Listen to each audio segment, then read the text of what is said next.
Hi friends, Nandini ಕಿಚನ್ಗೆ ಸ್ವಾಗತ. ಇವತ್ತು ತುಂಬಾ ರುಚಿಕರವಾದಂಥ ರೆಡ್ ಬ್ಯಾಡಗಿ ಚಿಲ್ಲಿ ಚಿಕನ್ ಹೇಗೆ ಮಾಡೋದು ನಾನು ತೋರಿಸ್ಕೊಡ್ತೀನಿ. ಖಂಡಿತ ನೀವು ಕೂಡ ಮನೇಲಿ ಟ್ರೈ ಮಾಡಿ, ಇಷ್ಟ ಆಗುತ್ತೆ. ಇದನ್ನು ಹೇಗೆ ಮಾಡೋದು ಬನ್ನಿ ನೋಡೋಣ. ನೋಡಿ, ಇಲ್ಲಿ ಒಂದು ಕಬ್ಬಿಣದ ಬಾಣಲಿ ತೊಗೊಂಡು ಇದಕ್ಕೆ ನಾನು 1 ಚಮಚದಷ್ಟು ಜೀರಿಗೆ, ಕರಿಮೆಣಸು ಮತ್ತು ಸೋಂಪು ಕಾಳು, 4 ರಿಂದ 5 ಲವಂಗ, ಒಂದು 10 ರಿಂದ 12 ಬ್ಯಾಡಗಿ ಮೆಣಸಿನಕಾಯಿನ ಸೇರಿಸ್ಕೊಂಡು ಚೆನ್ನಾಗಿ ಇದನ್ನು ಫ್ರೈ ಮಾಡ್ಕೋಬೇಕು. ನೋಡಿ, ಚೆನ್ನಾಗಿ ಫ್ರೈ ಆದಮೇಲೆ ಇದನ್ನು ಒಂದು ಪ್ಲೇಟಲ್ಲಿ ಹಾಕಿ ಇಟ್ಕೊಂಡು ಈಗ ಇದಕ್ಕೆ ಒಂದು ಪ್ಯಾನ್ ತೊಗೋಬೇಕು. ಪ್ಯಾನ್ಗೆ ಒಂದು 100 ಗ್ರಾಮ್ ಅಷ್ಟು ಎಣ್ಣೆನ ಸೇರಿಸ್ಕೊಳ್ಬೇಕು. ಎಣ್ಣೆ ಚೆನ್ನಾಗಿ ಬಿಸಿ ಆಗಬೇಕು. ನೋಡಿ, ಎಣ್ಣೆ ಚೆನ್ನಾಗಿ ಬಿಸಿ ಆಗ್ತಾಯಿದೆ. ಈಗ ಇದಕ್ಕೆ ನಾನು ಒಂದು ಈರುಳ್ಳಿ ಕಟ್ ಮಾಡಿ ಇಟ್ಕೊಂಡಿದ್ದೀನಿ, ಅದನ್ನು ಸೇರಿಸ್ಕೊಂಡು ಇದನ್ನು ಚೆನ್ನಾಗಿ ಸ್ವಲ್ಪ ಫ್ರೈ ಮಾಡ್ಕೊಳ್ತೀನಿ. ಈಗ ನೋಡಿ, ಚೆನ್ನಾಗಿ ಇದು ಕೆಂಪಗಾಗೋಷ್ಟು ಚೆನ್ನಾಗಿ ಫ್ರೈ ಆಗಬೇಕು. ಈಗ ನಾನು ಜಜ್ಜಿಟ್ಕೊಂಡಿರುವಂಥ ಸ್ವಲ್ಪ ಬೆಳ್ಳುಳ್ಳಿ, ಒಂದು ಸ್ವಲ್ಪ ಶುಂಠಿ, ಇದನ್ನು ಕೂಡ ಸೇರಿಸ್ಕೊಂಡು ಚೆನ್ನಾಗಿ ಈ ರೀತಿ ಫ್ರೈ ಮಾಡ್ಕೋಬೇಕು. ಇದಕ್ಕೆ ಶುಂಠಿ ಬೆಳ್ಳುಳ್ಳಿ ಪೇಸ್ಟ್ ಹಾಕಬಾರ್ದು, ಈ ಥರ ಜಜ್ಜಿಟ್ಕೊಂಡಿರೋದನ್ನೇ ಸೇರಿಸ್ಕೊಳ್ಬೇಕು. ನೋಡಿ, ಈಗ ನಾನು ಚೆನ್ನಾಗಿ ತೊಳೆದಿಟ್ಕೊಂಡಿರುವಂಥ 1 ಕಿಲೋ ಚಿಕನ್ನ ನಾನು ಸೇರಿಸ್ಕೊಳ್ತಾ ಇದ್ದೀನಿ. ಇದಕ್ಕೆ ರುಚಿಗೆ ತಕ್ಕಷ್ಟು ಉಪ್ಪನ್ನ ಈಗಲೇ ಸೇರಿಸ್ಕೊಳ್ತೀನಿ. ನೋಡಿ, ರುಚಿಗೆ ತಕ್ಕಷ್ಟು ಉಪ್ಪನ್ನ ಸೇರಿಸ್ಕೊಂಡ್ಮೇಲೆ ಸ್ವಲ್ಪ ಮೇಲೆ ಕೊತ್ತಂಬರಿ ಸೊಪ್ಪನ್ನು ಕೂಡ ಸೇರಿಸ್ಕೊಂಡು ಇದನ್ನು ಎಣ್ಣೆಲಿ ಚೆನ್ನಾಗಿ ಫ್ರೈ ಮಾಡ್ಕೊಳ್ಬೇಕು.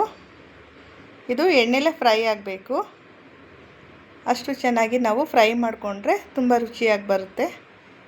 ನೋಡಿ, ಇದಕ್ಕೆ ಸ್ವಲ್ಪ ಒಂದು 2 ರಿಂದ 3 ಸ್ಪೂನಷ್ಟು ನಾನು ಮೊಸರನ್ನ ತೊಗೊಂಡಿದ್ದೀನಿ. ಇದು ಸ್ವಲ್ಪ ಚೆನ್ನಾಗಿ ಫ್ರೈ ಆದಮೇಲೆ ಈ ಮೊಸರನ್ನ ಸೇರಿಸ್ಕೊಂಡು ಇದನ್ನು ಕೂಡ ಚೆನ್ನಾಗಿ ಎಲ್ಲದಕ್ಕೂ ಮಿಕ್ಸ್ ಆಗೋ ಥರ ಎಲ್ಲ ಫ್ರೈ ಮಾಡ್ಕೊಳ್ಬೇಕು. ನೋಡಿ, ಇದು ಚೆನ್ನಾಗಿ ಸ್ವಲ್ಪ ಬೇಯ್ತಾ ಇದೆ. ಈ ಟೈಮಲ್ಲಿ ನಾವು ಫ್ರೈ ಮಾಡಿ ಇಟ್ಕೊಂಡಿರುವಂಥದ್ದನ್ನು ಪುಡಿ ಮಾಡಿಕೊಂಡು ಇದಕ್ಕೆ ಸೇರಿಸ್ಕೊಳ್ಬೇಕು. ನೋಡಿ, ನಾನು ಮಾಡಿ ಇಟ್ಕೊಂಡಿರೋಂಥದ್ದೆಲ್ಲ 1 ಕಿಲೋ ಚಿಕನ್ಗೆ ಕರೆಕ್ಟಾಗಿದೆ, ಸೇರಿಸ್ಕೊಂಡಿದ್ದೀನಿ. ನೋಡಿ, ಇದಕ್ಕೆ ಎಲ್ಲ ಸೇರಿಸ್ಕೊಂಡಾಯಿತು. ಇದಕ್ಕೆ ಸ್ವಲ್ಪ ನೀರನ್ನ, ಒಂದು ಅರ್ಧ ಗ್ಲಾಸಷ್ಟು ನೀರನ್ನ ಸೇರಿಸ್ಕೊಂಡು ಇದನ್ನು ಕೂಡ ಒಂದು ಸಲ ಮಿಕ್ಸ್ ಮಾಡ್ಕೊಳ್ಬೇಕು. ಉಪ್ಪು ಫಸ್ಟೇ ಹಾಕಿರೋದ್ರಿಂದ ಮತ್ತೆ ಉಪ್ಪು ಹಾಕೋ ಅವಶ್ಯಕತೆ ಇಲ್ಲ.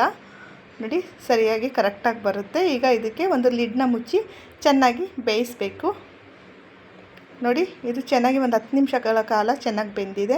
ನೋಡಿ, ಇವಾಗ ಚೆನ್ನಾಗಿ ಬೆಂದಮೇಲೆ ಈ ರೀತಿ ಬಣ್ಣ ಚೇಂಜ್ ಆಗುತ್ತೆ. ಇದಕ್ಕೆ ಲಾಸ್ಟಲ್ಲಿ ನಿಂಬೆಹಣ್ಣು ರಸನ ಸೇರಿಸ್ಕೊಂಡ್ರೆ ಮುಗೀತು. ಇದನ್ನು ಒಂದು ಸಲ ಎಲ್ಲ ಚೆನ್ನಾಗಿ ಮಿಕ್ಸ್ ಮಾಡಿಕೊಂಡ್ರೆ ನೋಡಿ ಎಷ್ಟು ಚೆನ್ನಾಗಿ ಬಂದಿದೆ.